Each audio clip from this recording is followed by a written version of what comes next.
if as recently as last month they were offering it to a different director, and Downey Jr. said that the Russo brothers were the only ones he would work with, then how recent were these negotiations? Robert Downey Jr. was revealed as Doctor Doom with a mission to launch the next stage of the MCU. New mask, same task. And clearly he was happy with the response, giving this sort of I told you so look at Feige and the Russo brothers. And you can understand why he might have that reaction when you find out what he's getting paid. Significantly more than $80 million for the 2 movies, private jet travel, dedicated security on the set, and an entire trailer encampment. I don't even know what he'd need an entire trailer encampment for. I just know if somebody else was paying for it, I'd want one too. Throbbing. And this really was the you need me more than I need you starter set. No doubt during the discussions of exactly how much he should be getting paid, there would have been a lot of negotiating back and forth, or are you actually worth this amount of money? So getting that reaction from the crowd will have backed that up. Hence, I told you so. And the Russo brothers even more pleased with the response. Wow. Love you.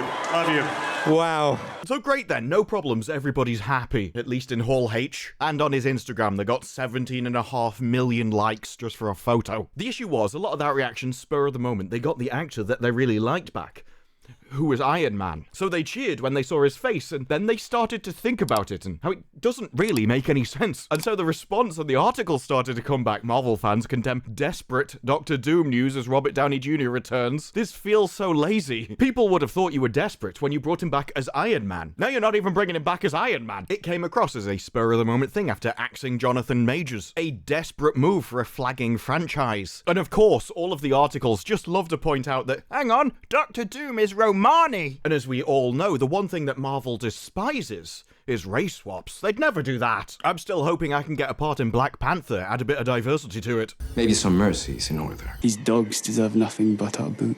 But it did confirm the more people thought about it, the less happy they were. I mean, it may work out, but at the moment, it just feels like a desperate move to get people excited again. It's the most Marvel thing I can think of, completely giving up on any attempt to be original. I might be in the minority. Don't worry, so is most of Marvel. But I'm not excited at all. And it really is difficult to shake off that desperation sense of feeling of the reveal. Back in 2022, the last time they were at San Diego Comic-Con, most of their announcements were TV related. But this time they came back to announce that they were back in cinemas. The thing is, when your announcements are Captain African American, Thunderbolts, and the Fantastic Four, you really need something that'll actually get you in the news. Something for people to get excited about, and this was the stunt that they could do.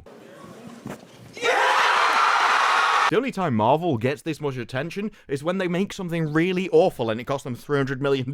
Pressed against him, she meets his sympathetic gaze, still throbbing right in front of his throat. So with that in mind, $80 million for Robert Downey Jr., it's a bargain. Yet with the corporate media that are yet to find a backside at Disney they don't want to crawl up, even they couldn't get excited for this. Robert Downey Jr.'s return to the MCU is just a blatant appeal to heyday nostalgia in the wake of the Majors debacle. Even Paul Tassi came out with Downey Jr. is being cast, leading to some excitement, but a whole lot of confusion and some outright anger with what seems like perhaps a cheap trick or a desperate move to lure people back to the MCU. And I'm not sure Marvel would even disagree, well, at least behind the scenes, that what they're doing is a cheap trick and a desperate attempt to lure people back. I even think it'll work. No matter what the quality of the movies are, I think people will go back to see Robert Downey Jr. Robert Downey Jr.'s shock Marvel returns leaves Marvel fans crying and furious, like some kind of cutie Gatwa Doctor Who impression.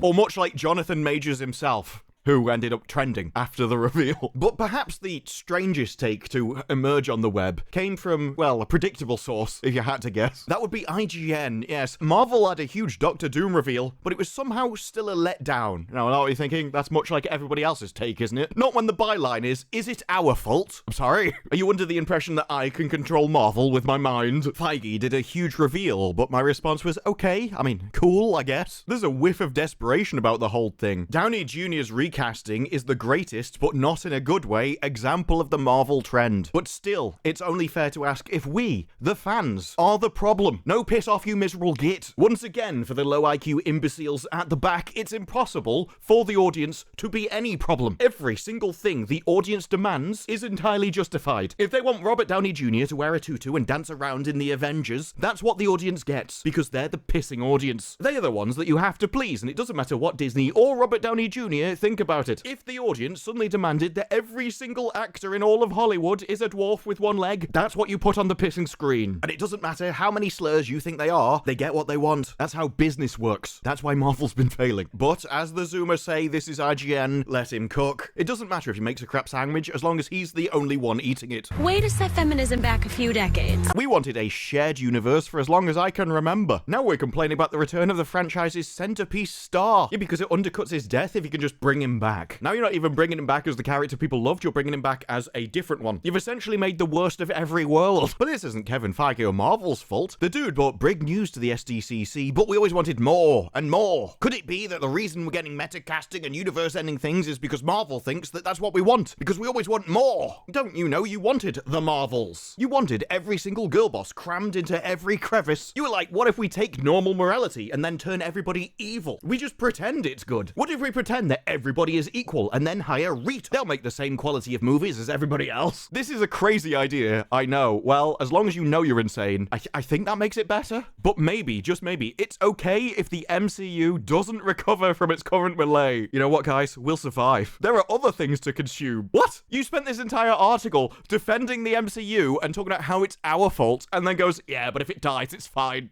Here's to questionable choices. Is that just because you didn't think anyone at Marvel would read to the end of your article? Collider's biggest contribution was, he's not Romani, as was Yahoo Movies. As well as saying it was really unfortunate to bring back Robert Downey Jr. as its wasted potential because you could have given it to some no-name actor. The epitome of equality means everybody's the same, therefore they're just interchangeable. Obviously, Robert Downey Jr. is just swappable with literally any other actor, and it would have made no difference to the movie. You could have got any random bint to go on stage and go, I'm Doctor Doom, and the announcement would have had the same impact.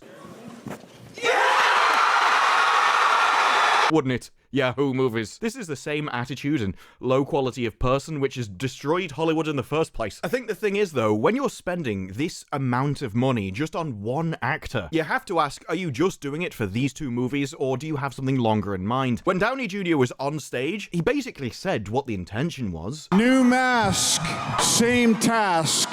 This isn't just about those two movies, this is about changing the MCU, and hopefully setting up and launching the next stage of it. If Downey Jr. can make these two movies a success, well, I'm sure they'd be happy. But I think it would have failed their intention to set up something more long-term, and so for that, you really have to ask, is that possible? When you want to change something more long-term, you're going to need more than just one actor back. As even if you do get everybody back to see the movies, to see him return, to see if anything's changed, if it hasn't changed, they're just gonna leave again. And so I think you have to look at, are Marvel rearranging the deck chairs on the Titanic, or is there more substantive change at the core of the company? And also, are the people you're bringing back even the same people that they were in their heyday? If you had the same people who made previous things a success, do they have that ability now? Because we already have examples of where this exact strategy has failed before. Doctor Who was dying, it was dead, and yet they decided to bring back Russell T Davies and David Tennant. These were two of the biggest names and fan favourites from New Who's return. If anybody could have resurrected Doctor Who,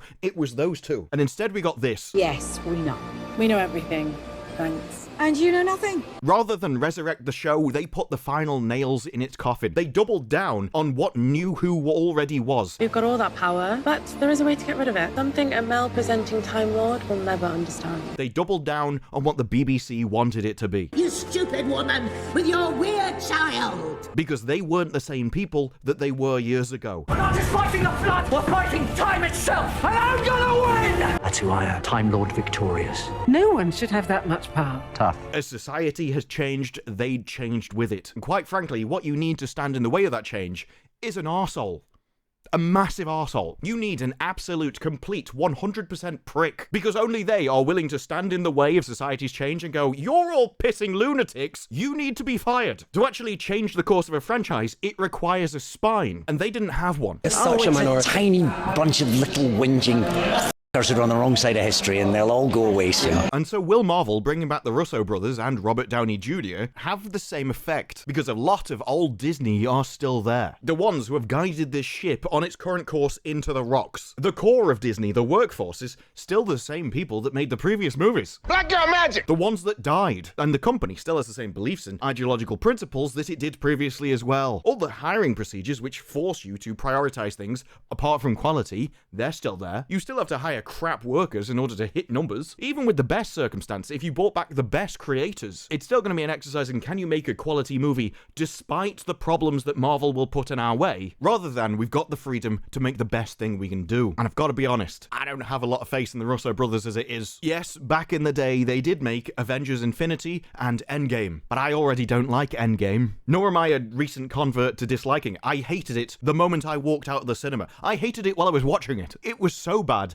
I actually went back and watched Infinity War just to see if I was the problem and my taste had changed. No, I still liked Infinity War. It was definitely the movie. So when you're paying the Russo brothers $80 million and then Downey Jr. significantly more than you're paying the directors, so it's got to be at least $100 million for Downey Jr., right? As well as all of his extra stuff like private jets. And the Russo deal's extra back-end compensation, including performance escalators that kick in at $750 million and $1 billion thresholds, as well as breaking their usual rule of not working with outside producers, as this is being made under their own company banner. It really does come across as if Marvel went to these people and go, what do we need to get you back? What will you accept? It doesn't seem like the negotiations came from Marvel being in much of a position of strength. We'll give you whatever you want. It sounds like if Feige had to get down on his knees and make it lovely, Marvel would have at least considered it. Stay crisp and juicy. You are disgusting. And all of this might have been a bit last minute, as sources say that Downey agreed to return to the MCU if the Russos were the ones directing. They were the only ones he would work with, said a source. But I have to ask, why? The Russos had success in the past, but since that time, really? Let's not forget that these are the people that made Citadel. This was one of Amazon's greatest gambles. $300 million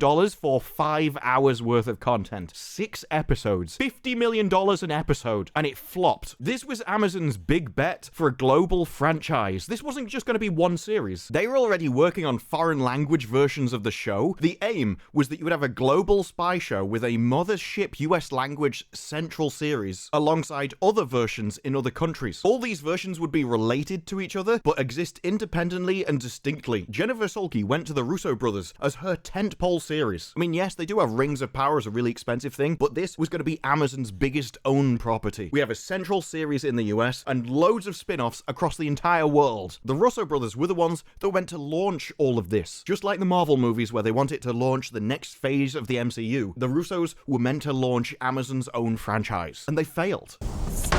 The Russo brothers have repeatedly failed. They said that the reason they took this is because it was the ambition of the series that was the compelling part for them. Just like current Marvel, they want to take on big projects, get paid big amounts. But if you can't deliver, then why do people keep letting them? How long in Hollywood should somebody be allowed to coast on their laurels? To keep talking about the successes that they had in the past without recent ones? Shouldn't they be judged just like everybody else is? That you're only as good as your last piece of work. So while Marvel has brought back people from the heyday, at least on the surface level, this could well end up as another Russell T. Davies, David Tennant catastrophe. No one should have that much power. Tough. Robert Downey Jr. himself, I think he'll still be decent in the role, and they could have actually had him play Doctor Doom back in the 2005. But there is a lot more to a company before we can safely say they could do it again. As this is obviously confirmation that Feige's plans about Kang are dead in the water, the fact that this wasn't always the plan, and everybody involved knowing we weren't the first pick, is a problem. Jonathan Majors was only arrested and sentenced in 2023, last year, and as recently as last month, Marvel was offering the job of directing Avengers 5 to Sean Levi, director of Deadpool and Wolverine, who turned it down because he's in very active development about a Star Wars movie and directing episodes of Stranger Things. But this is a big issue with timelines. If as recently as last month they were offering it to a different director, and Downey Jr. said that the Russo brothers were the only ones he would work with, then how recent were these negotiations? If Downey Jr. had been in negotiations more than a month ago, they wouldn't have even been offering it to different directors, because he wouldn't have worked with any. Did they only get Downey Jr. on board within the last month, and then get the Russo brothers on board afterwards? Make it sound so ominous, isn't it? I mean, that would explain the pay packets. Would explain, we'll give you anything we want, we just need you, and we need you now. Comic-Con's coming up, we need an announcement. If all of this is true, and that timeline is accurate, accurate. Their desperation really is the only word. We had these big tentpole movies coming up.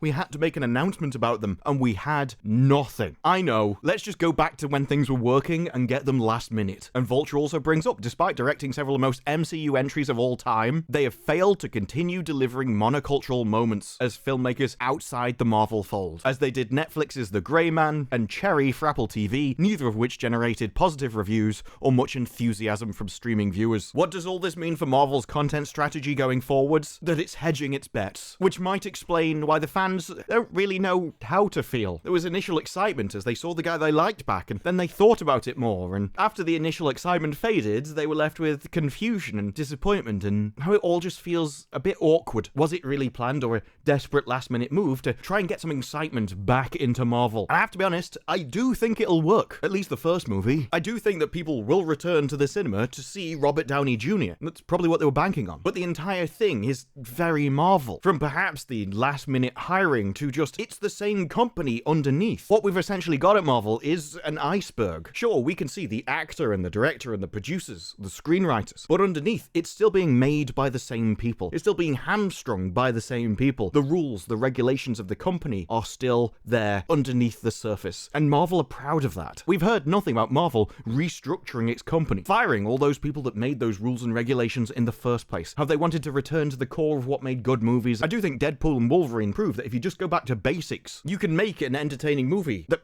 is basically a one-off. Perhaps for exactly one watch-through, but that's not what Marvel want to do with these movies. They want a long-term. They want to launch the next phase. And given the Russo brothers' past record, well, I don't think we'll end up with something like we did with Tennant and Russell T. Davies. I'm not sure they can repeat their glory days of Infinity War, or even Deadpool and Wolverine, because one of the draws of that movie is they brought back characters that people liked, whereas in Doctor Doom's casting, they're doing the exact opposite, and that is going to be confusing at the best of times. But those are just my thoughts. What are yours? Let me know down in the comments below. Like the video if you like the video, subscribe, more videos like this in the future, and I will see you in the next one.